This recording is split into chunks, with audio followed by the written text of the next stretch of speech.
Hujambo na karibu tena mtazamaji wa The World News katika kipindi hiki cha ulimwengu wa siasa. Sasa ni rasmi, serikali ya Syria itaongozwa katika mfumo wa dini ya Kiislamu. Na hii ni baada ya rais wa mpito wa Syria siku ya Alhamisi kutia saini katiba ya muda ambayo itaiacha nchi hiyo chini ya utawala wa Kiislamu kwa miaka mitano wakati wa awamu ya mpito. Watawala wa muda wa nchi hiyo wametatizika kutumia mamlaka yao katika sehemu kubwa ya nchi tangu kundi hilo la waasi la zamani la Kiislamu Hayati Tahrir al-Sham ama HTS lilipoongoza uasi uliompindua kiongozi wa zamani Bashar al-Assad mwezi Desemba mwaka 2024. Kiongozi wa zamani wa HTS Ahmad al-Sharaa sasa ndiye rais wa mpito wa nchi hiyo na ametoa uamuzi ambao umetangazwa baada ya mkutano wa makundi yenye silaha yaliyoshiriki katika mashambulizi dhidi ya Assad. Katika mkutano huo makundi hayo yalikubaliana kufuta katiba ya zamani ya nchi na kusema itaandikwa upya. Hata hivyo, ingawa wengi walikuwa na furaha kuona mwisho wa utawala wa kidikteta wa familia ya Bashar al-Assad kwa zaidi ya miaka 50 katika nchi hiyo yenye vita, watu wachache wa kidini na kikabila wamekuwa na mashaka na viongozi hao wapya wa Kiislamu na kusitasita kuruhusu Damascus chini ya mamlaka yake mpya ya udhibiti katika maeneo yao. Hata hivyo, watu wengi nchini Syria wamekuwa na wasiwasi na uongozi wa al-Sharaa kutokana na mashambulizi ambayo yamekuwa yakifanywa na serikali ya Israel, lakini uongozi huo umekuwa kimya wala usitoe neno juu ya kile kinachotokea. Israel imefanya mashambulizi mazito ndani ya Syria baada tu ya kuondolewa kwa Bashar al-Assad, lakini hata wakati huu imeendelea kufanya mashambulizi. Mnamo Alhamisi pia imefanya mashambulizi.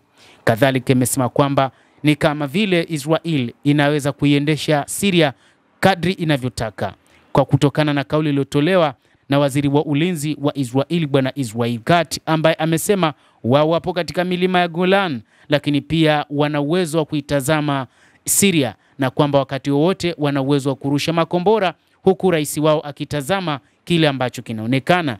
Hii ni wazi wao wana uwezo wa kuiendesha Syria kadri wawezavyo, na haya ni moja kati ya maswali ya raia katika taifa hilo, wakihoji mamlaka za nchi hiyo zinafanya nini kukabiliana na mashambulizi ambayo yamekuwa yakifanyika mara kwa mara. Abdul Hamid al-Waouk, mmoja wa wajumbe 7 wa kamati ya al-Sharaa iliyopewa jukumu la kutayarisha katiba ya muda, aliuambia mkutano wa waandishi wa habari Alhamisi kwamba itadumisha baadhi ya masharti kutoka yale ya awali, ikiwa ni pamoja na masharti kwamba mkuu wa nchi lazima awe Muislamu na sheria za Kiislamu ndio chanzo kikuu cha fiqhi.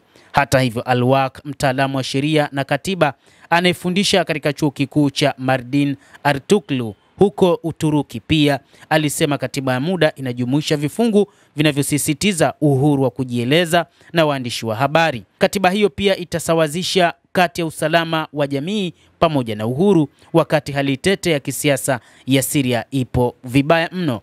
Kamati mpya ya kuunda katiba ya kudumu itaundwa, lakini haijafahamika ikiwa itajumuisha zaidi makundi ya kisiasa, kidini na kikabila ya nchini Syria. Al-Sharaa siku ya Jumatatu walifikia makubaliano ya kihistoria na mamlaka inayoongozwa na Wakurdi iliyoungwa mkono na Marekani kaskazini mashariki mwa Syria, ikiwa ni pamoja na kusimamisha mapigano na kuunganisha vikosi vyao vya kijeshi na mashirika ya usalama ya serikali kuu. Makubaliano hayo yalikuja baada ya vikosi vya serikali na makundi wa shirika kukandamiza uasi ulioanzishwa wiki iliyopita na watu wenye silaha wanaomtii Assad. Lakini makundi ya kutetea haki za binadamu yanasema kuwa mamia ya raia, wengi wao kutoka dhehebu la wachache la Alawit ambalo Assad anatoka, waliuawa katika mashambulizi hayo ya kulipiza kisasi na makundi katika mashambulizi hayo. Kadhalika, moja kati ya mambo ambayo wakati huu yanatokea ni serikali mpya ya Syria kukiuka makubaliano waliokubaliana na Umoja wa Ulaya, ambapo baadhi ya viongozi wa Umoja wa Ulaya akiwemo waziri wa mambo ya kigeni wa Ujerumani Annalena Baerbock waliwahi kufanya ziara nchini Syria na kuitaka Syria isiongozwe katika mfumo wa Kiislamu, lakini wakati huu mfumo huo ndio ambao utatumika kuiongoza nchi hiyo. Endelea kutufuatilia mtazamaji wa The World News, utafahamu mengi ambayo yanajiri katika ulimwengu kupitia hapa The World News. Mimi ni Adam Hussein.